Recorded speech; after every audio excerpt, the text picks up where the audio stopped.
In this video, you will learn how to add shadows into WordPress. First, use a plugin. If you're not familiar with CSS or want an easier way to apply shadows, use a plugin to help. Install a plugin.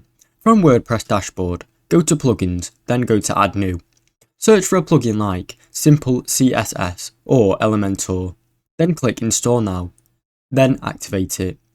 Add shadows using the plugin. If you're using Elementor, you can easily add shadows with the built-in options. Edit the page with Elementor. Click on the element, like an image or text box that you want to add a shadow to. Go to Style tab and then look for the box shadow or text box shadow option.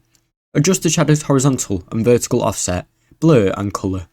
Use a plugin like Simple CSS to follow the plugin instructions to add your custom CSS code for shadow effects. Save and publish. Once you're happy with the shadow effect, save the changes and publish the page. Thanks for watching. Don't forget to like and subscribe.